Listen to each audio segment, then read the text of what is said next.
Comic Boom. Hey guys, Comic Boom here to review The Flash issue 70, year 1. Now I know I've always said I've said I've not reviewed Flash before, other than when he does crossovers with the Button and a couple months ago when he crossed over with Batman, with Gotham Girl, and what have you. But this was year 1, and I wanted to maybe see if writer Joshua Williamson's writing is going to improve somewhat, because I haven't really been enjoying his Flash, because like I said, that's the reason I haven't really reviewed it. I've always felt that he portrayed Barry Allen as kind of like an idiot and boring, and I hate the Strength Force and the Sage Force. It's really been sort of a directionless run, not particularly exciting. It really hasn't gone anywhere, and I just don't like Barry Allen. He really comes across like a whining idiot. There's poor continuity between issues, and I just don't get a sense that he's particularly intelligent, either as a forensic scientist, and he's not a particularly good. I don't really respect him as a character. I don't really like how he's been written, quite frankly, and even if he's been written well, I just don't like the character. If in fact he is being written well, I guess maybe I just don't like the character, and I'm being totally unfair to Joshua Williamson. That's a possibility. But having said that, I wanted to check out year 1 to see at least what maybe Joshua Williamson had in mind, because Joshua Williamson has stated very specifically that he's had this idea for a Flash year 1 story for a long time.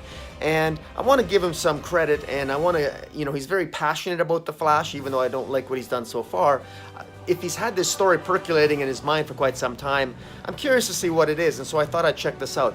And I have to say, my first impressions reading through this Flash year 1 is I like it. I enjoy this. This is the best Flash story that Williamson has written so far that I've read from the beginning, because like I said, I haven't really big fan of his run. Now, the high points here in terms of the origin is it starts off showing us a young Barry Allen who's always been a kid. It starts off with a young 10-year-old Barry Allen reading comic books in his attic, and he's reading old Flash comics like Jay Garrick, and it's like Jay Garrick's Flash, and that was really nice to see a 10-year-old Barry Allen in his parents' attic and reading comic books, and he's sporting a black eye. His mother comes up and says, how'd you get the black eye? And he got his black eye not from bullies, but rather defending others from bullies. So he's always done that his whole life, and so it was a very good way to start the issue off, because it establishes the character of Barry Allen from when he was very young. He was always someone who embraced hope, and his mother always told him that, to always be hopeful, always stay hopeful.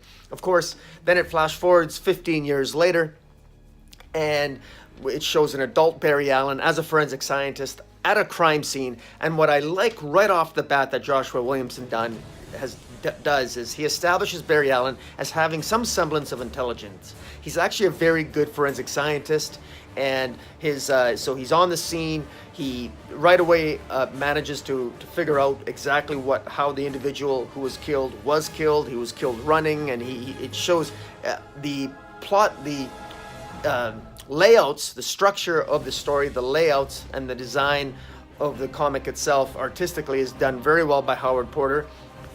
He's done a really good job here. Not a huge fan of the art in general, but the art does serve the story well. I got to give Howard Porter credit for that. Now, one of the things that I like, aside from establishing that Barry Allen was actually intelligent, is that right away we see August. One of his fellow police officers is August, who is he will eventually become, I believe, Godspeed. That harkens back to Joshua Williamson's first initial arc for Flash Rebirth, so I thought that was pretty good.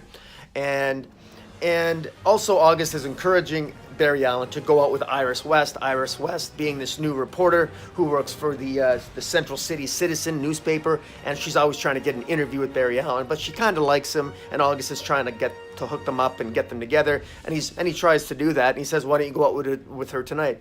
It ends up Barry Allen, of course, is back in his lab. There's a huge storm, and just as he's thinking about Iris, lightning strikes, hits the chemicals, and he's imbued with chemicals, and it throws him into a coma. What I really like about the scene is that I like how Joshua Williamson had it at the precise moment that the lightning struck him, he was thinking of the name Iris. So literally it was like a bolt right out of the blue. Lightning really did strike twice. It was like the minute he thinks about Iris, he's hit by lightning, and one could almost maybe thematically link the power that Iris brings him. Whenever he thinks of Alice, that always seems to be something that grounds him in the Speed Force, or it seems to empower him. So Iris has always been there from the very beginning, literally in his thoughts. At the moment he became the Flash, he was thinking about Iris, and they weren't even theoretically a couple at that time. So it was, I thought that was very well done. He spends 4 months in a coma, which is very interesting. I'm not sure why Joshua Williamson did this, but he actually uses his specific dates of February 11th on the day that he was hit by lightning. And then it's established as I believe, June 21st being the date, June 15th is the date that he awoke from his coma in the hospital. And so he spent exactly 124 days in a coma. Now, I'm not sure if that was by design or not, but I found that rather curious.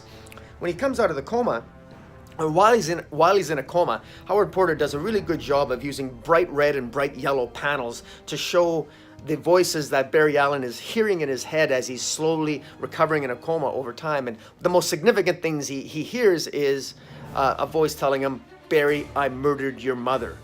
And so, he right away, something is up. So, somebody's playing with time. Now, we as readers know it's probably the Reverse Flash, in some way playing with his mind. But it's interesting. So after 4 months, he comes out of a coma, and this is what I particularly liked. Joshua Williamson does a really good job of writing, and Howard Porter does a really good job of illustrating Barry Allen's initial sort of adjustment to having that connection to what he will later discover is the Speed Force. Because he comes out, he wakes up out of the hospital, he panics, he spills some food, and he uses his super speed to catch the food before it hits the ground, and he doesn't know how he did that. And then by just thinking of home, there's a great sequence where he just thinks of being at home, and suddenly he's in his apartment. He thinks about being in front of the police department, he's in front of the police department. He thinks about being in his lab, he's in front of his lab. It's like, the moment he thinks it, he's there. He's that quick. His thoughts are that quick because he hasn't got control over the Speed Force. So I really like how Joshua Williamson did that, because this guy really is fast, and he hasn't really figured out how to connect and disconnect to what we know to be the Speed Force, because it seems the moment he thinks of a place, he's there because his body takes him there. And so that's very well done. And then the comic goes through the usual sort of trope, but in a humorous way, with him sort of learning the ropes, going through numerous pairs of running shoes. He utilizes Wayne Tech technology for fireproof clothing. He makes some boots out of that in order to protect his feet from the friction of the Force. He also makes various notes. And one of the things he discovers, and I thought it was particularly interesting because I never really thought of it before, and I think this might be new, although you guys can correct me on this, is that he makes the note that apparently when his brain loses the information just as fast as he reads it, which I thought was interesting. So I never thought. Now I've always joked, as I said before, that Williamson writes Barry Allen like an idiot, and when I read that, I thought, geez, maybe he is an idiot when he runs. So he says, Barry Allen makes the specific note that my brain loses the information just as fast as I read it. Well, so that's weird. So is his memory adversely affected by the Speed Force? So he reads something, then he loses the information just as fast as he reads it? I always thought that Barry Allen could think really fast and retain that information. So that seems to be a little bit contradictory there. So I'm not sure if that was by design or a hiccup or exactly where that's going to lead. But I think at some point he's going to have to adjust his mind at some point to be able to think as fast as he runs. So maybe when he was first adjusting to the Speed Force, his thoughts needed to catch up with his actual physical speed. So I thought that aspect was kind of interesting, to say the very least. Now he learned, of course, he was slowly teaching himself how to stop, how to create a friction shield, how to cover his ears so he could hear over the wind, and also, of course, he was trying to determine his top speed. Finally, at the end, it's rather interesting to note that when the more he practices, he finally reaches a point where he begins to have fun, and as he's enjoying running really fast and getting more adjusted to having that connection to all that speed, suddenly he finds himself wiping out and flying into what he discovers is the future. And he runs into his future self. and his future self, which very clearly looks like an older Barry Allen, says to him, and it's kind of comical, when are we going to stop messing with time travel? And so that's very interesting. That's completely unexpected. That's definitely a cliffhanger. So in fact, the Flash traveled into the future on his very first, basically in his very first year. He'd already time traveled and met his future self. That's definitely new. So I'm really curious. Joshua Williamson has whetted my appetite to know where exactly this is going.